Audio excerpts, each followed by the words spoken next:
नमस्कार दोस्तों। मोदी राज में देश टूट नहीं रहा, बल्कि देश भीतर ही भीतर सड़ रहा है।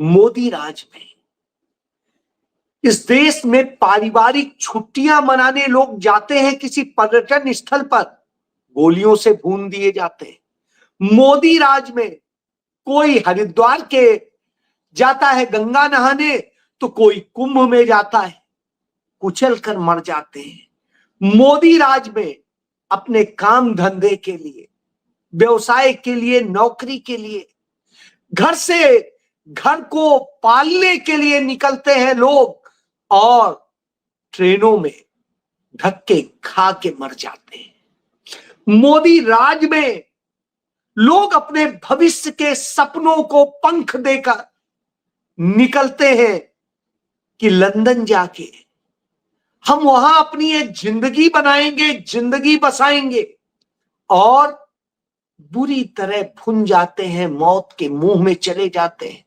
मोदी राज में अपने हॉस्टल में बैठ के खाना खा रहे वो एमबीबीएस के, डॉक्टरी के स्टूडेंट्स, वो मौत के मुंह में चले जाते हैं।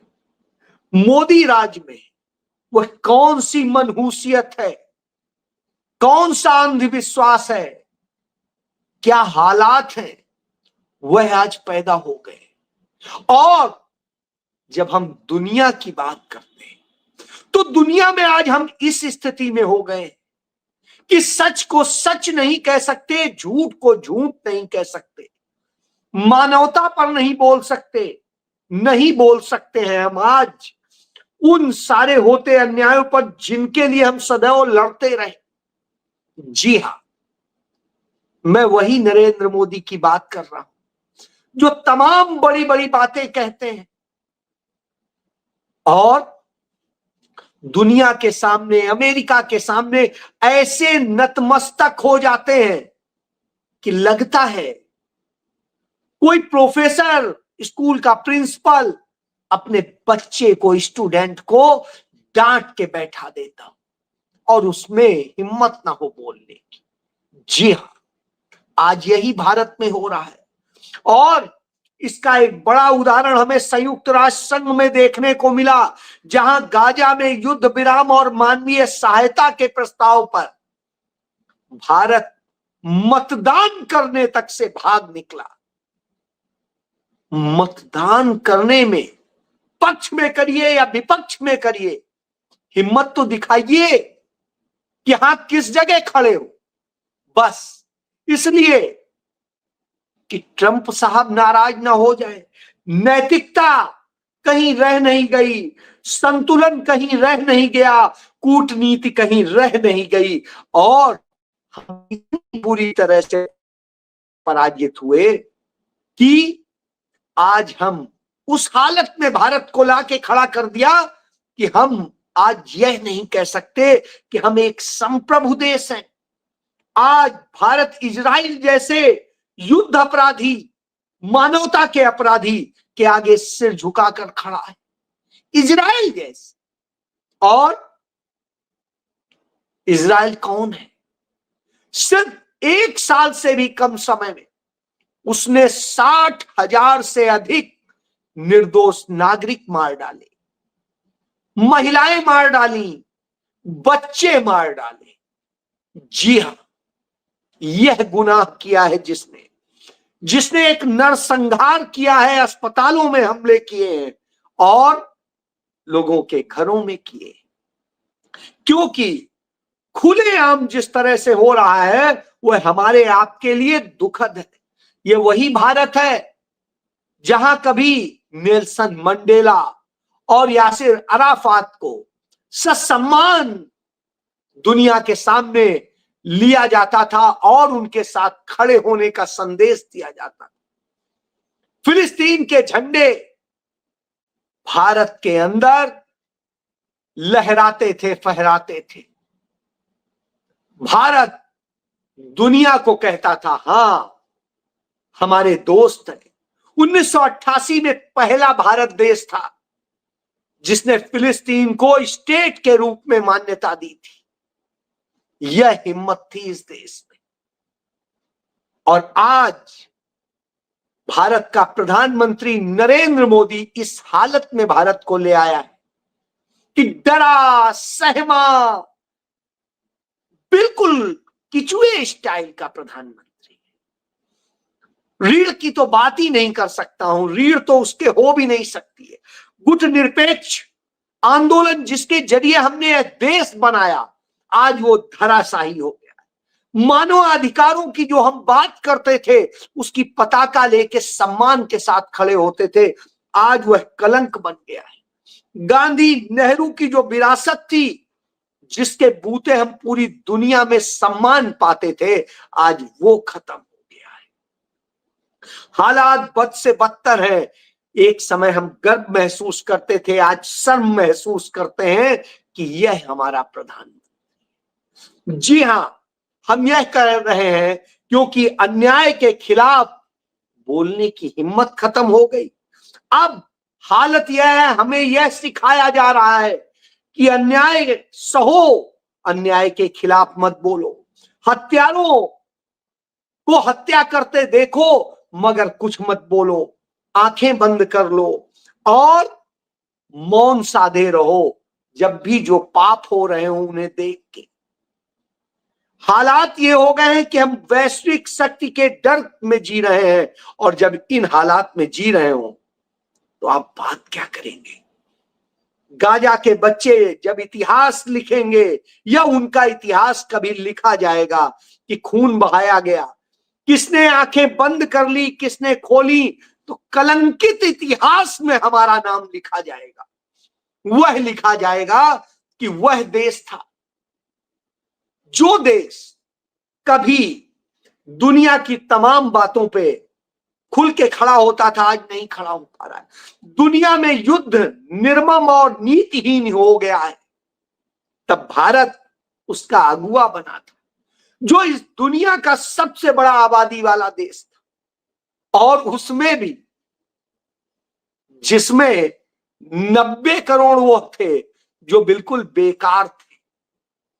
रील बनाते रहिए और सोशल मीडिया पे पोस्ट करते रहिए और खुश होते रहिए, अपना फोटो सेशन कराते रहिए, इस पर खुश होता था। यह लिखा जाएगा, यह लिखा जाएगा कि इजराइल और ईरान जब दोनों यह कह रहे थे कि हमारे यहां नागरिकों पर हमले हो रहे हैं, तब भारत मौन था। और स्थिति यह है, भारत का चरित्र क्या लिखा जाएगा कि मुसलमानों की मुखालफत करते करते मोदी ने भारत का ही विरोध कर दिया, भारत की संस्कृति का विरोध कर दिया। जिस हिंदू धर्म की बात करते थे, स्वामी विवेकानंद की बात करते थे, उन्हीं के सिद्धांतों को तोड़ दिया। जी हां, वह आएगा सामने, क्योंकि जितनी मेहनत से जिस तरह यह देश बनाया गया था, वह देश आज बिगाड़ दिया गया है। बिल्कुल यही हुआ। और भारत के व्यापार को कैसे नष्ट किया गया, वह भी जान लीजिए। 2019 में जो हमारा ईरान के साथ व्यापार होता था, वो 2025 आते आते 87% घट गया, 87%। और स्थिति ये कि 2019 में जो हम 17.5 अरब डॉलर का व्यापार ईरान के साथ करते थे, वो आज सिर्फ 2.25 अरब डॉलर का हो गया है। अब आप सोच लीजिए, इस तरह से घट रहा है। कच्चे तेल का व्यापार 99% ईरान से घट गया, क्योंकि अमेरिका ने हमें डांट दिया। उसने कह दिया ईरान से तेल मत खरीदो, हम डर गए। ये वही ईरान है जिसने हमारे लिए यह किया था कि तेल के बदले अनाज दे दो, चलो कोई बात नहीं, पैसा नहीं लेंगे। सोचिए आप, जब हम आर्थिक तौर पे तंग देश थे, यूं मदद की थी जिसने, उसके साथ हम ये कह रहे हैं, ये वह ईरान है जहां से हम सब आए। जो अपने आप को आर्यन कहते हैं, वो ईरान की ही उपज है। और उसके बाद हम ये बात करते हैं। इसके बाद में जिस तरह से हिंदी पट्टी में, या जिसे गोबर पट्टी भी कहते हैं, उसमें तमाम तरह के जो गालियां दी जा रही हैं सिर्फ इसलिए मुस्लिम से मुखालफत है। तो साहब, जिन मुसलमानों ने आपके लिए साथ दिया, आपके बुरे वक्त में तब साथ दिया जब मुस्लिम देश आपके खिलाफ थे और वो आपके साथ खड़ा था, और आज आप उसे इस तरह कर रहे हैं। भारत जो पश्चिम एशिया और सेंट्रल एशिया का सबसे बड़ा व्यापार का रास्ता था 2014 तक, वो आज रास्ता बिल्कुल बंद हो गया है। आज उस पर 100% कब्जा कर लिया है चीन ने। जी हां, चीन ने। आप मेक इन इंडिया चिल्लाते रहिए, चीन ने मेड इन इंडिया कर दिया, नहीं, मेड इन चाइना कर दिया। जी हां, यह स्थिति है। व्यापार के अलावा इस बड़े इलाके में सदियों पुराने सांस्कृतिक रिश्ते थे, हमारे खून के भी रिश्ते, जैसा कि मैंने बताया, वो सब आज खत्म हो रहे हैं। इस्लामिक देशों में भारत के लिए जिस तरह से आज गलत संदेश जा रहा है, धंधा कब तक कीजिएगा साहब? धंधे से ऊपर भी तो कुछ है, वो हमने खो दिया।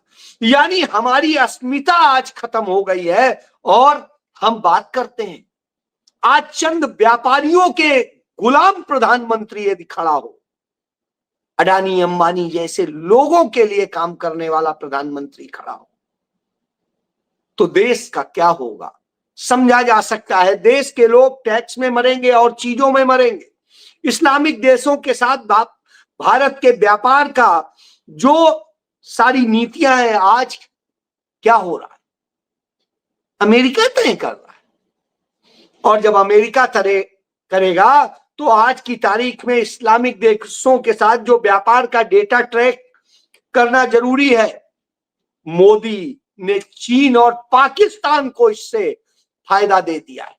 जी हां, जब आप भारत को में व्यापार नहीं करेंगे तो वहां किससे होगा? चीन से होगा, पाकिस्तान से होगा। यानी आप पाकिस्तान के लिए काम कर रहे हैं, आप चीन के लिए काम कर रहे हैं।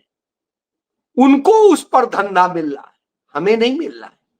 हम तो अपना खराब करते चले जा रहे हैं, और हम नरसंहार को बड़े वैसे देख रहे हैं जैसे बस नरसंहार हो रहा है तो होने दीजिए। यह दशा हो तो आप क्या कहेंगे?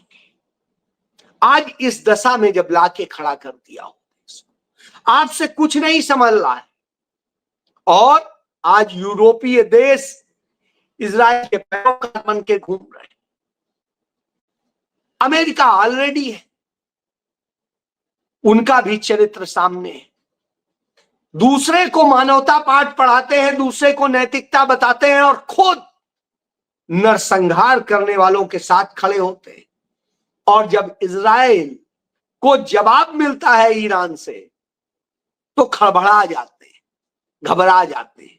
और तब वही डोनाल्ड ट्रंप जो कल तक धमकी दे रहा था और सब कुछ कह रहा था, वो फोन करता है सऊदी अरेबिया के प्रिंस को और उनसे कहता है प्लीज समझाइए उसको।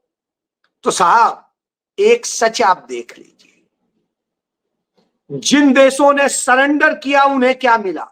लीबिया ने सरेंडर किया, खत्म हुआ। आज उसकी हालत क्या है समझा जा सकता है। और जो लड़े वो या तो जीते या मरे, शहीद हुए, लेकिन अपना अस्तित्व तो है। आज आप यह हालत देख लीजिए कि आपको किस ढंग से करना है। एक तरफ आप बोलेंगे आप दुनिया की सबसे बड़ी आबादी, सबसे बड़े उपभोक्ता हैं, सबसे बड़े बाजार हैं, और दुनिया की तीसरी बड़ी अर्थव्यवस्था है। फिर इतना डर क्यों? अमेरिका हमारा बाप है क्या? मोदी अपना डीएनए चेक कराइए। मुझे कहीं ना कहीं कुछ चीजें दुखद समझ में लगती है, क्योंकि अमेरिका हमारा बाप नहीं, हम खुद अपने आप में देश हैं और संप्रभु देश। हमारे देश के संविधान के पहले पृष्ठ पर लिखा है संप्रभु देश, और जिसका शुरुआत संप्रभुता से होती है उसे आप गुलाम बना दें, सच को सच ना कहें, झूठ को झूठ ना कहें, और अमेरिका के आगे ऐसे झुक के खड़े हो जाएं जैसे लगे मालिक आ गए। मालिक का आदेश है, मालिक ये कहेंगे तभी हम करेंगे, और ये हालात होंगे तो निश्चित रूप से भारत की कोई इज्जत तो नहीं हो।